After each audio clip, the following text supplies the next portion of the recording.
Neerja, and today on Real Women, Real Wisdom, I'm joined by Natalie Ledwell. Natalie is a speaker, best-selling author, host of The Inspiration Show, which is an online web series, and the founder of Mind Movies. Now, in this episode, we're talking specifically about limiting beliefs and past programming, the programming that our mind has based on our past, especially from our childhood. And in some cases, we walk around with limiting beliefs we don't even know we have. I mean, we may want money, more money, but we may walk around believing that money is truly the root of all evil. So instead of that belief, perhaps we can go to a belief that's more loving of money. I love money and money loves me. My new mantra. Anyway, take a listen, watch, and enjoy.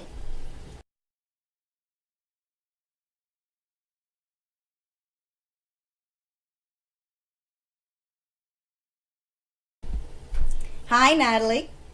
Hi, Neerja. How are you this morning? Wonderful, wonderful. I don't know if it's snowing where you are, but it is here.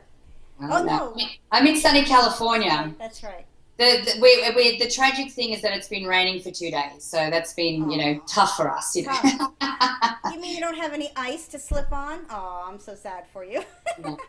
So today we're talking about past programming and limiting beliefs, which when I asked you what you wanted to talk about, you said that, and I thought, brilliant, because if anything is holding anybody back, it's that.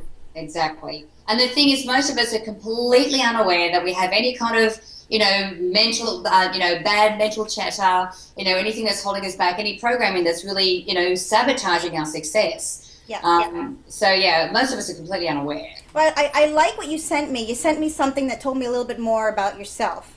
And in it, you said something about, I'm a happy, positive person. I didn't know I had limiting. See, that's so important because a smile on your face, and some good fortune this week, things going well for you, so not an indication that there's limiting beliefs that are preventing you from getting what you want. There's no, so subtle sometimes. Yeah. And the thing is, we can have limiting beliefs in different areas of our life. Yes, when I discovered that I had a limiting belief, I'm like, I see the glass half full. I'm a very positive person. I'm happy. But what I didn't realize is that I actually had a limiting belief around money. And of course, once I went through this process, which I can share if you like, then I went through the process and I'm like, well, when I think about it, how could I not have had a limiting belief? Of course I had one, but I just wasn't even aware that it was there. So for everybody, maybe perhaps we've been saying limiting beliefs. What is a limiting belief for those who may not know what that is? Okay, well, basically, a limiting belief or past programming is basically a truth that we pick up. Normally, we adopt these when we're young. Between the ages of 2 and 6, we are in what we call predominantly theta brainwave activity. It's part of our development. And at this stage, as children, we have no filter. We don't judge anything. We just observe things. And then depending on our environment or anything that's going on at the time, we start to, we just store that into our subconscious mind. We form an opinion on it, and that becomes our truth moving forward in life. And so what happens is that once we take on that as our truth, and it gets stored in the subconscious mind, every time something comes up about that subject moving forward, it taints our perception of that situation.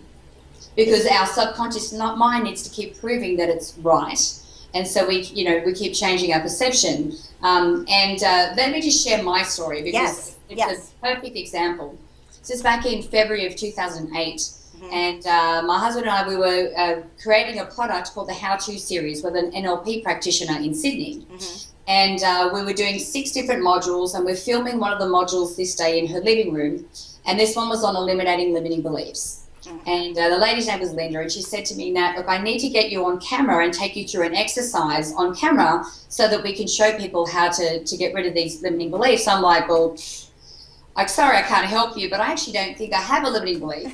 And she goes, look, that's fine. She goes, but why don't we start with money? Because that's common for most people. I'm like, okay. So we sit down and, I close my eyes and she asked me a series of questions, but the questions were designed to get me into my subconscious mind. Oh. Then she asked me the question, when did you first form your limiting belief around money? And without hesitation, I said, when I was 5.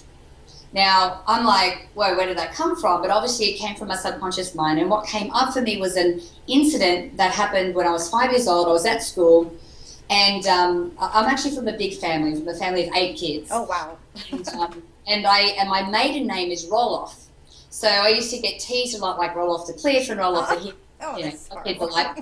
And it wasn't the teasing that bothered me so much. It was more that my observation was that the rich kids, the kids with money, were the ones that teased me the most. So I'm like, oh, well, if you all got money, you're not a nice person.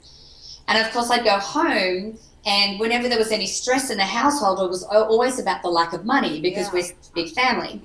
So I started to form this belief that money was bad. And so I had this realization as I was going through this exercise, and as I come out of it, I actually had tears streaming down my face, and I don't cry very often. Even my husband was like, "Whoa, like what'd you do to her?" Yeah, but it was like this release. I'm like, "Oh my goodness!" And what started to happen to me, like dominoes, I started to remember all these different decisions I had made throughout my life, and the things I used to say. I used to say things like, "I've got enough money. I don't need any more. I'm a pretty spiritual person. I've got more than enough," which is my personal favorite. But all those kind of things, although that inner chatter that was going on was sabotaging me from having the financial success that I wanted. And what I also realized is that every time Glenn and I would have a discussion about money, it would always be this stressful, I'd always get into this stressful conversation. And what I was doing was just copying my parents' behavior. Because that's what they used to do around money as well. Now, that was February of 2008. How many years ago is that? 6 years ago? Oh, yeah. So April 2008, Glenn and Ryan and I, the 3 of us came over to the US. We spent 6 months here. We did our launch of My Movies, our first big initial launch of My Movies to the world. And in September of 2008, the week that the economic crisis hit the planet, we did a $700,000 week on our launch week. And I've had the most spiritually and financially successful years of my life since I had that release in February 2008. So I'm dying to ask you, has it been a process since then in releasing that, or did it what does it feel? Did you feel that it released and then that was it and everything changed, or did it take time to release that? No, what I did, and this is what I recommend for a lot of people that they do as well, because I started to become aware of the negative chatter that used to come up for me, I would take a note of it. And I would catch myself and go, no, that's not my new process. So then I would purposely change the thought process I would have. So if I would come up with something like, I've got enough money, I would change that straight away. And focus on, do my visualizations every day with me working from a different thought paradigm. So I write down affirmations like, money flows abundantly to me. I'm financially successful. I have more than enough. I change the world with the revenue that I create. And so I would focus on these affirmations and visualize myself living from this new thought paradigm. Ooh, right there. I visualized myself living from that thought paradigm. That's so interesting. You didn't say visualize myself living the good life, living from that paradigm. That's interesting, because that's saying you saw yourself believing what your affirmations are. I love that. Saw myself living that paradigm. That's good. Yeah. See, most people believe, especially when it comes to something like money, it's like the have do be. Like, you think you need to have the money first to be able to do the things that you want to be this financially successful person. The thing is, you need to be that financially successful person first. You need to act and think like someone who is already financially free before you can, have the things and do what it is that you want. So, because the thing is, once you can see yourself living and being this person, your thoughts automatically change your actions.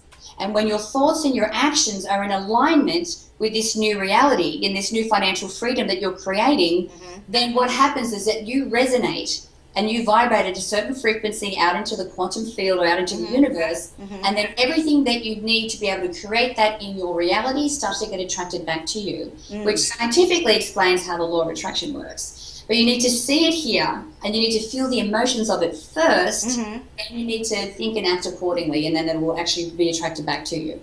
See, there's two things, two parts to this. It seems like it's being aware, like you said, you know, being even aware that you have a limiting belief.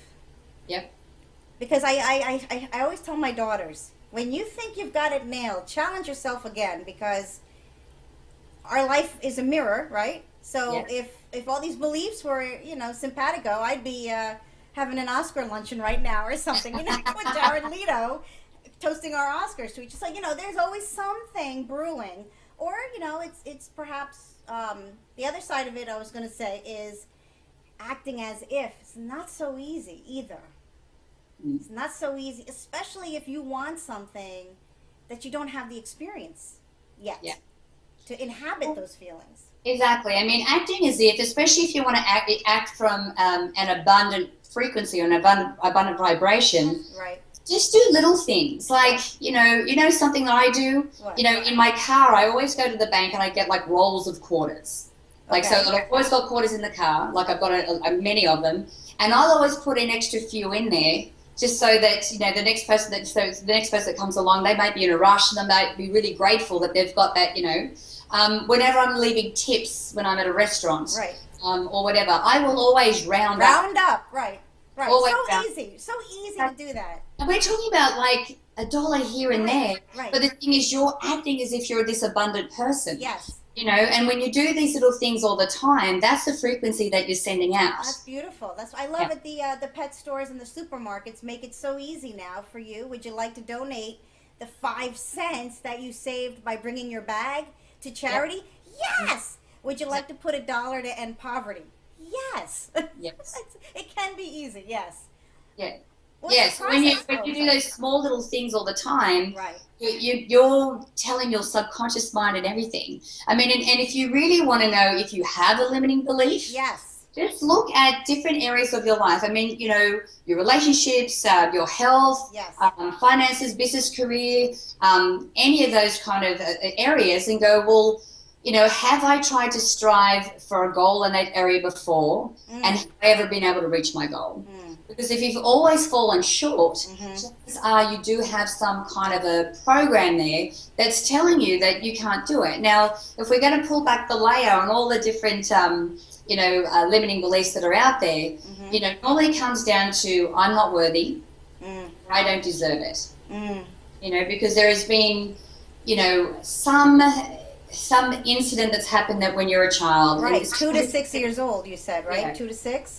And it could be something thoughtless, like some adult or someone that you look up to, you know, said one day they were cranky with you and said, you know, you're stupid. Right. And then because, especially the incidents that have a really strong emotional attachment to it, that's what we take on as our truth. Like, you know, if it really upset you when someone told you that you were stupid, you go, oh my God, I must be stupid. I was told at 5 years old I was too dark to be even an Indian actress. I was like, oh man, you know. So yes, and you know, and then I think about these little kids. It's so important to be careful what you say to these little children. You know, teachers have such a huge responsibility. So you alluded to that process, right? Tell us what the process. First of all, what does the process help with, and then tell us about the process. Okay. So first of all, number one, look at different areas of my life and see where I'm falling short, or where I've, you know, tried to get a goal before and just have never sort of quite got over the line. Right. So so then what I do is I'll purposely set myself a goal in that area and start to take action towards that goal. Start to look at affirmations and start to take action towards that. And then as I'm doing that, I use the Notes app on my phone, or you could have a little notepad that you carry around with you. And I'm really consciously aware of all the thoughts that come up for me as to why I can't get there. as to why I can't do it.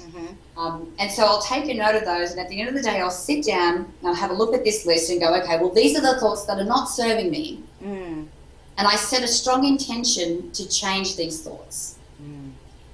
And then what I'll do is I'll write the opposite of those in a positive affirmation. And so remember that the language that we use, especially when we're using our affirmations, is really important. So writing something like, I'm debt-free, is really not an affirmation. Right, you got the word debt in there. That's right. I think with our affirmations, and most people go, well, I don't like affirmations because, it's what I'm writing isn't true. That's not the purpose of an affirmation. That's a good point. The purpose of an affirmation is to help you visualize. And when you visualize, you're visualizing the reality that you want to create. So when I say the word debt, I mean, what's the picture that comes up in your mind when I say the word debt? I'm thinking about all my bills. I remember, like, before I was involved with my movies, having a moment where I was just like, I had all these bills, and I'm looking at my bank account, and my husband and I had multiple businesses, and I'm like, I'm missing something here because this is ridiculous. I was doing all the courses, reading all the books, walked the calls with Tony Robbins. I had done everything. I'm like, I'm missing something. And it wasn't until I came across the law of attraction, I went, I need to see it here, and I need to feel those emotions. So I'll make sure that I write out my affirmations using positive language. So, and remember the words, you don't want to use any words of the things that you don't want to attract. Right. So you don't want to use the word debt. You don't want to use the word pay my bills. You want to make sure that you're talking about being in an abundant vibration, attracting money easily, creating all of that, wealth in your life, and the new thought paradigms that you want to have instead. And then when you sit down to do your visualizations every day, and like I obviously I'm from Mind Movie, so I create a Mind Movie about, the goal that I want to set. So my affirmations describe what my goal is, how amazing life is now that I've reached it, why I'm striving for this goal, and why I'm going through all the extra effort, and also the thoughts that I need to think and the person I need to become to be able to create this reality. So when you add all of those affirmations together and you're sitting down and doing your visualizations every day, you're seeing yourself being this abundant person, about being this creatively wealthy person. You can see what that means to you, because especially when you're visualizing money, it's like you're not visualizing a pile of cash. Right. That's not going to invoke any kind of emotion. What you're visualizing is what that money means to you. Yes. Okay, so you're visualizing, your kids going to college, or you're visualizing. For me, I visualize, the village in Africa that I've been able to, create a school for, and have running water, and I can see the kids around me, and they're all smiling and hope, and so they're the things I visualize when I'm thinking about that. And then I'm also thinking about, seeing me as this person who, every time I, think or make a decision moving forward, it's always from an abundant mindset. You can do that whole process and see and feel that. It's really, that's what will help to create that in your future. That was great. I'm digesting that. I'd like to talk about mind movies, because there's a science behind this. There's a audio aspect, there's a visual aspect, and I'm thinking, based on what you just said, because I've never done one myself. I haven't created. I have seen them, right? And I'm a fan. That's why I asked to interview you. But I haven't created one myself. So I'm wondering, are the components that go into a successful, I guess is maybe not the good word, but a mind movie that somebody's very happy to have, the affirmations, is that does that create the template for these, talk about the process of creating it, and also how the audio and the visual, seeing it, all of that, just takes the visualization to another level. Yeah, it's Mind Movies is such a powerful tool to help you visualize, because for most of us, if we've never lived this life, if we've never, created this goal or had this experience in our life before, it's very difficult, number one, to see it in our mind. Right. Because we can't conceptualize it. Right. And it's really difficult to figure out what the feelings would be once we got there. That's right. That's right. Yeah. So the three most powerful components of a mind map, well, of course, at first it's the affirmations. Mm-hmm. Using the right language around our goals, which we've covered, and covering those 5 different types of affirmations. Specifically, what is the goal that you're striving for? What is the amount of money per month that you want to be earning? What is the amount of money you want to have in your bank? Give us a number. Then describe what life is like now. So you're not visualizing the pile of cash. You're visualizing what the money means to you. Right? To change your life and change the life of the people that you love around you. Right. Then why? Why are you going through all of this? Because as you're striving towards a goal, and if it's big enough and hairy enough, which it should be, you are always going to come across challenges. That's just how it works. And so when you come across challenges like that, when you can really focus and remember why you're going through the extra effort, it helps you to push through those very easily. You also want to be writing down any action affirmations. You don't need to know the whole plan or the whole way that you're going to be able to reach your goal. And believe me, and this is like for everything amazing that's ever happened in my life, it has never happened the way that I thought it was going to happen. Oh, really? So never married to how it's going to happen, but there always has to be some kind of action in the beginning, because you need to, you can sit on the couch at home and visualize till the cows come home. Right. Unless you're actually out there at the right place at the right time and creating that momentum, you're never going to have those golden opportunities or those chance meetings or those things that you could never have planned for in a million years have happened to you if you just didn't get home. Right. And plus it makes you happier, I believe, to be taking that action. It makes you happier. Yeah. So, so I always had things that I want to be doing, like especially if it's like a health and fitness goal. Right. I'm like, okay, what are my exercise goals? What are the changes I'm making to my eating plan? With my health and weight loss one, I had, I used to, 5 o'clock, I used to call wine o'clock.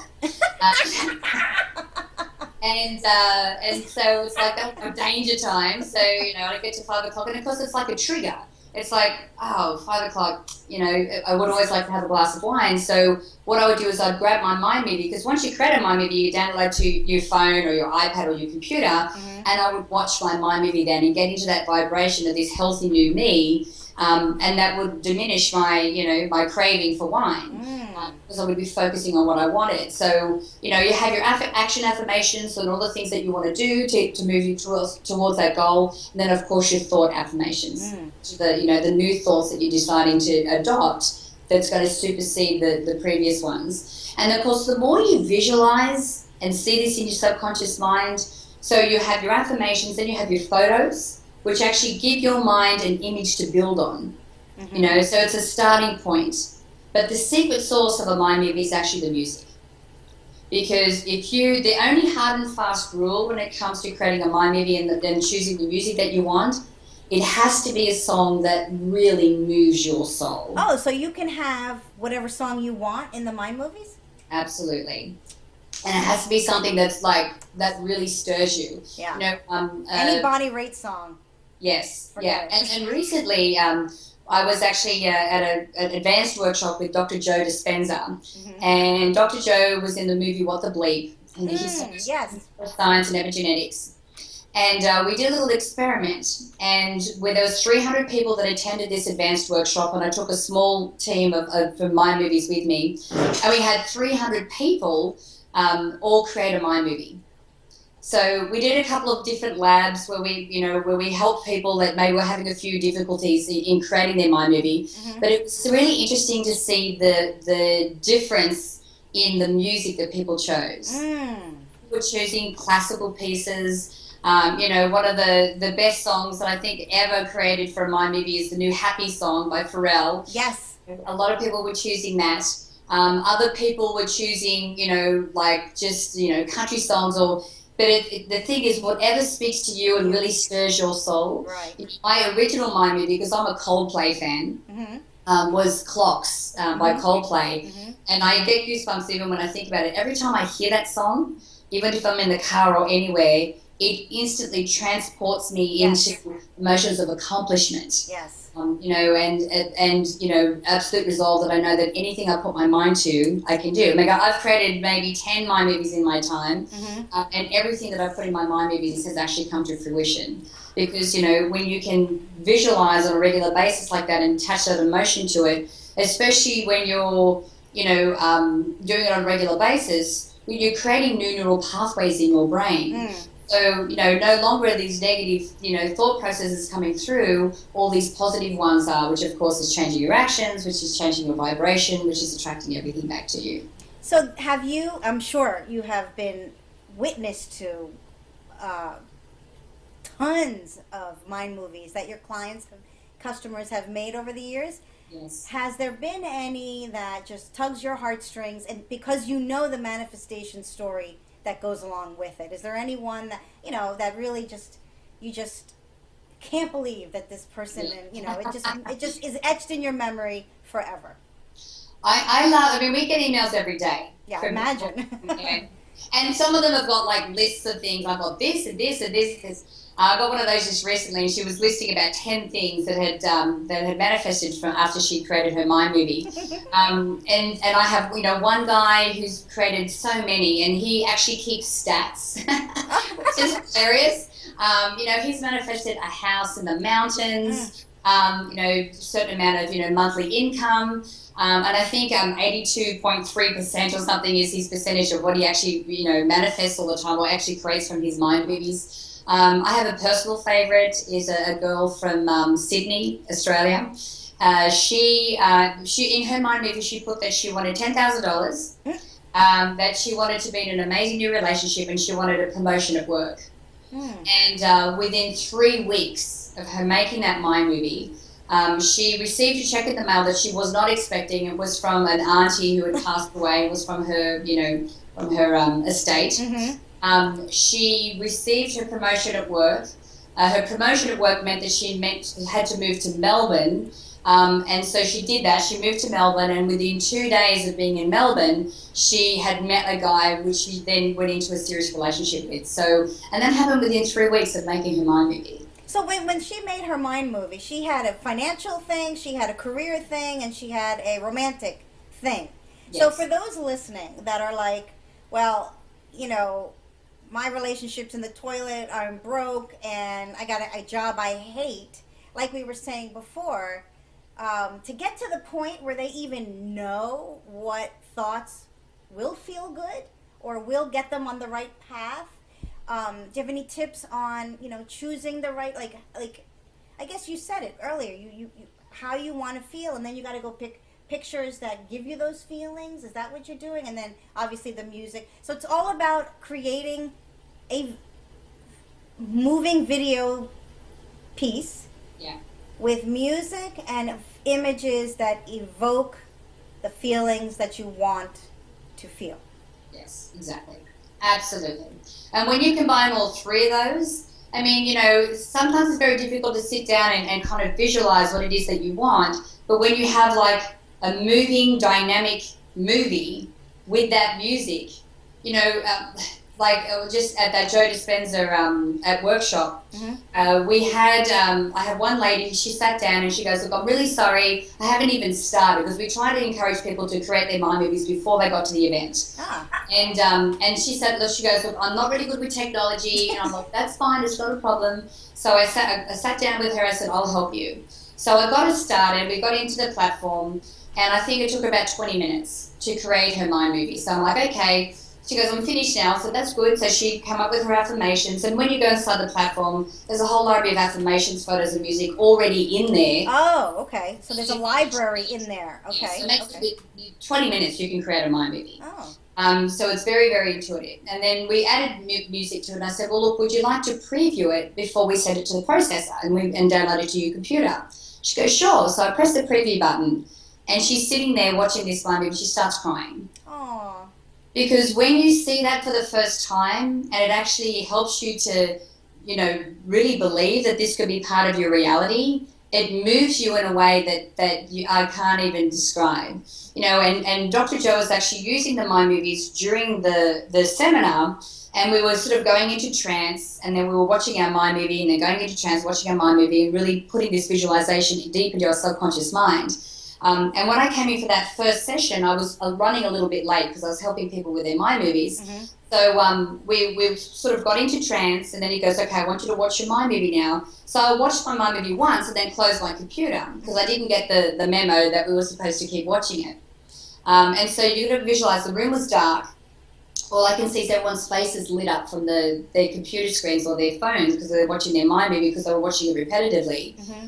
And I could hear and see the emotional responses and reactions, and it made me cry because I'm like, I can't believe that this technology is used like this. But to see people so moved and in this complete emotion of belief that this will be their reality, that's huge. You're basically giving people the glimpse. Yes, I'm worthy. Yes, I deserve it. Yes. Yeah. And when they feel that like that for the first time, that's they see it for the first time. Yeah. And it's like this is happening. So it's amazing. Wow. Okay. So, yeah, this is important stuff. This is important stuff because no matter what it is you want, if you don't have it, there's all kinds of modalities out there to help you get it. Yeah. But I find that the truth of the matter is, if you can't see it. If you can't see yourself having it and doing it. Yeah. No, exactly. The thing is, you've got to be able to see it in your mind first. Yeah. Before it can even be it's got to start as a thought first. Yeah. Like Dooley in The Secret said, thoughts become things. Yes. It has to start as a thought first. Yes. And it can't be just like I wish that this would happen in my life. Right. There needs to be emotion behind it. There needs to be repetitive. There needs to be like a whole picture of it. You need to be able to see yourself in it. And when you're visualizing, I mean, for most people, it's easy for us to see the movie playing, in our mind and see us in that movie. But when you can actually put yourself in, mm-hmm. and and part of my visualization, I try and sense different objects and the senses of feeling and smelling, and I can see myself walking on and see my feet and hear the crunching of the gravel under my feet as I'm walking up into this school that's been built in Africa and having and sensing the children running towards me and the sound of them all like screaming and laughing, and when you can visualize like that and really dimensionalize that whole process, it becomes even more real. And especially when you're, if you, especially because I like to visualize when I'm meditating.